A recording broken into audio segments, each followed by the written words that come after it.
Assalamualaikum warahmatullahi wabarakatuh. Selamat pagi Bu Dini, Mbak Bisri, dan teman-teman semua. Pada kesempatan kali ini, kami dari kelompok 7 akan memaparkan hasil diskusi kami mengenai praktikum audit modul 7, yaitu terkait dengan siklus perolehan dan pembayaran aset tetap.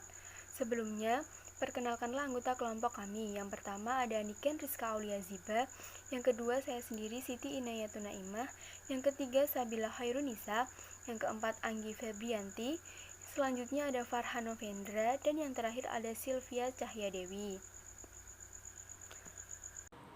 Instruksi untuk mengerjakan modul 7 adalah 1. Bacalah instruksi pada buku 1 halaman 164. 2. Cermati data halaman 160-164. 3. Buatlah kertas kerja pemeriksaan untuk pengujian ketaatan dan kewajaran saldo. Tuliskan catatan pemeriksaan berikut pada buku 2 halaman 115. Yang pertama, kebijakan akuntansi. Aktiva tetap dicatat berdasarkan harga perolehan. Penyusutan aktiva tetap dengan metode garis lurus tanpa nilai sisa dengan taksiran umur ekonomi sebagai berikut. Bangunan dan prasarana 20 tahun, kendaraan bermotor 5 tahun, peralatan kantor 5 tahun, mesin dan peralatan 10 tahun. Yang kedua, kami telah melakukan pemeriksaan fisik atas aktiva tetap bersama dengan staf bagian umum. Setelah dilakukan pemeriksaan fisik, ditemukan bahwa aktiva tetap tidak diberikan kode aktiva tetap. 3. Kami telah melakukan perhitungan beban penyusutan aktiva tetap. Lihat skedul PL2 dan 4. Setelah dilakukan pemeriksaan terhadap aktiva tetap, terdapat koreksi sebagai berikut. Yang pertama, koreksi atas pencatatan PBB tahun 2018. Di buku 1 halaman 160 tercatat PBB pada akun bangunan dan prasarana, sedangkan kita harus mengoreksinya dengan melakukan pencatatan yang sesuai. Seharusnya PBB dimasukkan ke beban lain-lain dan dikeluarkan dari akun bangunan dan prasarana. Sehingga jurnal yang diperlukan yaitu beban lain-lain debit sebesar 100 juta dan bangunan dan prasarana kredit sebesar 100 juta. Yang kedua, reklasifikasi kendaraan bermotor ke aset tetap sewa pembiayaan. Reklasifikasi ini sesuai dengan jurnal di halaman 163 pada buku 1. Seharusnya sewa pembiayaan di situ masuk ke dalam akun aset tetap sewa pembiayaan, bukan masuk ke akun kendaraan bermotor, sehingga jurnal yang diperlukan adalah aset tetap sewa pembiayaan debit sebesar 160 juta, kendaraan bermotor kredit sebesar 160 juta. Yang ketiga, koreksi untuk mencatat PPN atas gedung yang dibangun sendiri. Sampai pada akhir tahun 2018, perusahaan belum mencatat PPN atas bangunan yang dibangun sendiri. Sehingga perhitungan PPN sebagai berikut. Tarifnya sebesar 10% dan DPP atau dasar pengenaan pajak sebesar 20% dikali 1.500.000, sehingga PPN yang harus dibayarkan sebanyak 30 juta. Jurnal yang diperlukan adalah bangunan dan prasarana debit 30 juta, PPN keluaran debit 30, kredit 30 juta. Yang keempat, koreksi atas pencatatan penukaran kendaraan. Koreksi ini berdasarkan pada jurnal halaman 162 pada buku 1. Di mana di situ belum memperhitungkan akumulasi penyusutan kendaraan tersebut, kendaraan lama, dan laba atau rugi yang diperoleh.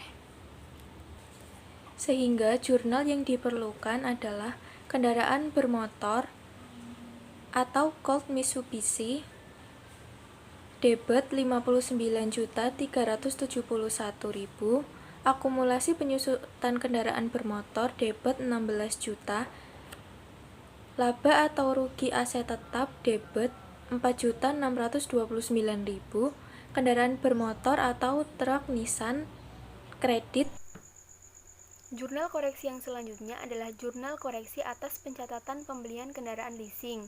Jurnalnya adalah utang sewa pembiayaan jangka panjang debit, aset tetap sewa pembiayaan kredit sebesar Rp27.981.000. Selanjutnya adalah jurnal koreksi atas pencatatan PPNBM dan beban lainnya. Jurnalnya adalah peralatan kantor debit, beban lainnya kredit sebesar Rp9.890.000. Jurnal koreksi yang terakhir adalah jurnal koreksi atas penjualan komputer. Jurnalnya adalah laba rugi aset tetap debit sebesar Rp400.000, akumulasi penyusutan peralatan kantor sebesar Rp1.600.000, peralatan kantor kredit sebesar Rp2.000.000. Kesimpulan pemeriksaan, menurut pendapat kami, saldo aktiva tetap telah disajikan secara wajar dan sesuai dengan standar akuntansi keuangan yang berlaku umum. Jangan lupa nama pembuat, nama pemeriksa, beserta tertanggalnya dilengkapi. Oke, selanjutnya adalah untuk halaman 114, yaitu memposting jurnal koreksi yang telah dibuat sebelumnya pada halaman 115 yang berkaitan dengan akun aset tetap. Dan jangan lupa untuk menuliskan nomor jurnal sesuai urutan jurnal yang kalian buat setelah saldo diposting. Contoh pertama yaitu untuk jurnal yang pertama, beban lain-lain pada bangunan dan prasarana sebesar 100 juta. Akun yang berkaitan dengan aset tetap kan bangunan dan prasarana, yaitu berada pada kolom kredit sehingga harus diposting ke kolom pare bagian kredit sebesar 100 juta. Kemudian untuk contoh yang kedua ada aset tetap sewa pembiayaan pada debit, sehingga harus diposting pada pare bagian debit juga sebesar 160 juta. Untuk akumulasi penyusutan juga sama seperti itu. Kemudian untuk nilai buku, kolom pare itu berasal dari pare bagian harga perolehan ditambah pada pare bagian akumulasi penyusutan. Contoh yang pertama, untuk bangunan dan prasarana, pada pare harga perolehan kan ada 30 juta, ditambah pada akumulasi penyusutan itu tidak ada, jadi 30 juta ditambah 0 sama dengan 30 juta pada kolom debit. Contoh yang kedua, untuk kendaraan bermotor, pada kolom pare, itu pada debit terdapat 59.371.000 dan pada akumulasi penyusutan pada debit terdapat 16 juta, sehingga di total hasilnya menjadi 75.371.000 pada kolom debit. Seperti itu sehingga dapat dihitung untuk kolom per auditnya pada tahun 2018. Kemudian untuk total nilai buku per audit pada tahun 2018 adalah sebesar Rp5.780.009.200. Dan jangan lupa untuk memberikan tanda cross footing dan footing seperti pada contoh buku 1 halaman 8. Dan jangan lupa untuk melengkapi nama pembuat dibuat oleh nama kalian sendiri pada tanggal 11 Februari 2019 dan diperiksa oleh Dimjati pada tanggal 14 Februari tahun 2019. Selanjutnya adalah untuk halaman 116 yang berisi tentang penghitungan daftar aset tetap beserta penambahannya yang bisa kita lihat pada buku 1 halaman 160 sampai 161. Kita tinggal menyalinnya saja ya. Yang pertama untuk tanah, pada buku halaman 160 di situ tidak ada penambahan maupun pengurangan sehingga untuk saldo tanah, saldo awal dan saldo akhirnya sama yaitu sebesar 2 miliar. Kemudian untuk bangunan dan prasarana, pada buku halaman 160 terdapat penambahan reklasifikasi bangunan dalam pelaksanaan sebesar 1.500.000 dan pembayaran pajak bumi dan bangunan sebesar 100 juta. Sehingga terdapat penambahan sebesar 1.600.000 dan total harga perolehan untuk tahun 2018 adalah sebesar 2.950.000.000 rupiah. Kemudian untuk akumulasinya, bangunan dan prasarana terdapat penambahan untuk penyusutan tahun 2018 sebesar Rp147.500.000 dan sehingga totalnya menjadi 282.500.000. Begitu seterusnya sehingga dapat diperoleh nilai buku untuk tahun 2018 adalah sebesar Rp5.535.129.200. Jangan lupa untuk memberikan tanda cross footing dan footing beserta lengkapi nama pembuat, pemeriksa beserta tertanggalnya, di mana di situ dibuat oleh nama kalian sendiri pada tanggal 11 Februari 2019, diperiksa oleh Dimjati pada tanggal 14 Februari 2019.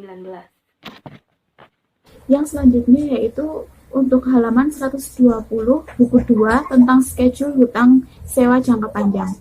Tulislah pada catatan pemeriksaan sebagai berikut. Terdapat sisa masa 8 bulan dengan angsuran tiap bulan Rp3.000.000 yang terdiri dari angsuran pokok Rp2.560.000 dan bunga Rp440.000 pada PT Ciptaning. Sedangkan PT Maju Sukses terdapat sisa 16 bulan dengan angsuran tiap bulan Rp5.165.875. Untuk sisa angsuran 12 bulan akan direklasifikasi ke hutang jangka pendek, yaitu jurnal yang dibutuhkan yang pertama ada jurnal reklasifikasi hutang sewa guna usaha jangka panjang ke hutang sewa guna usaha lancar atau jangka pendek. Jurnal untuk PT Ciptaning yaitu hutang sewa pembiayaan jangka panjang debit, hutang sewa pembiayaan jangka pendek kredit dengan nominal masing-masing debit dan kredit sebesar Rp20.480.000 yang berasal dari angsuran pokok sebesar Rp2.560.000 dikali sisa masa 8 bulan.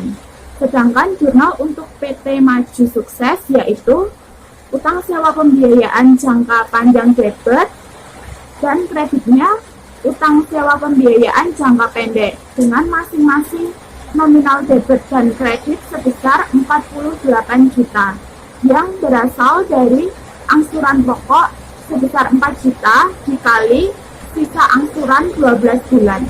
Jurnal yang selanjutnya yaitu jurnal koreksi untuk mencatat beban bunga leasing yang dicatat dalam pembayaran hutang sewa guna usaha. Jurnal ini perlu dibuat karena seharusnya angsuran pokok dengan bunga dicatat secara terpisah, tetapi dalam kasus ini perusahaan mencatatnya secara digabungkan. Hal ini dapat dilihat pada buku 1 halaman 162 tabel kedua. Terdapat pembayaran angsuran 1 sampai dengan 8 PT Maju sebesar Rp41.327.000 yang berasal dari Rp5.165.875 dikali 8 bulan.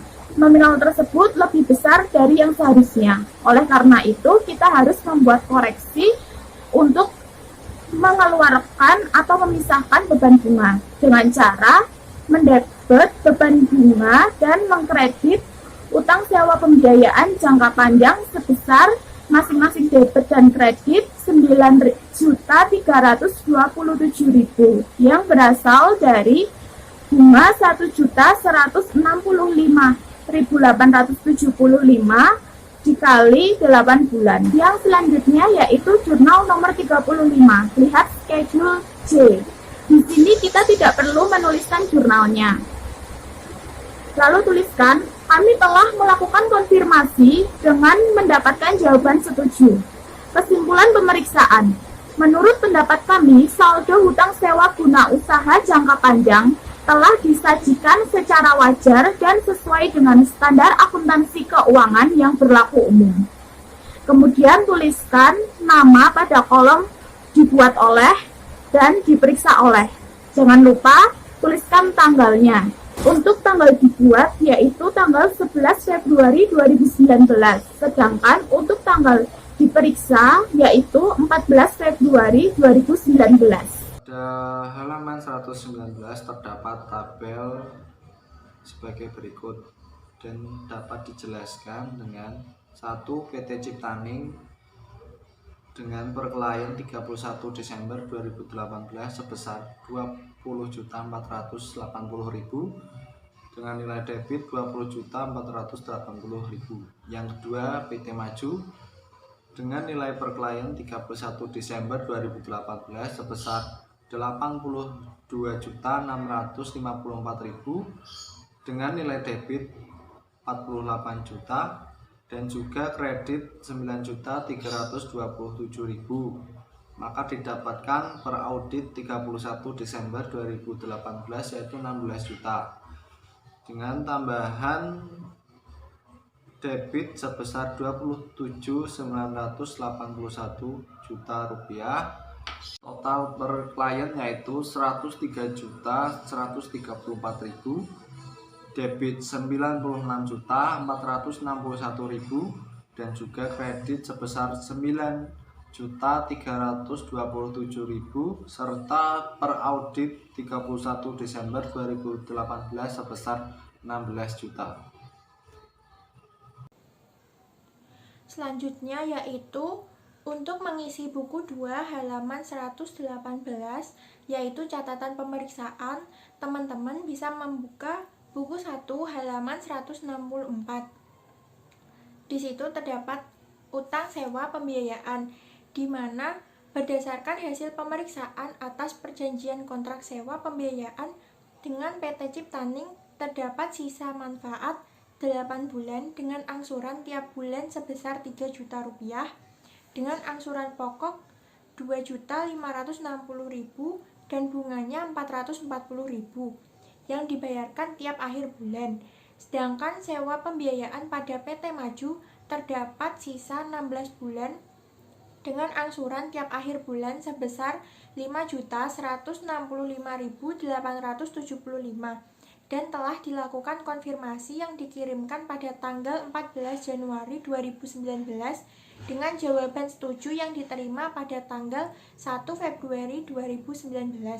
Untuk jurnalnya bisa dilihat pada schedule N1 nomor 38.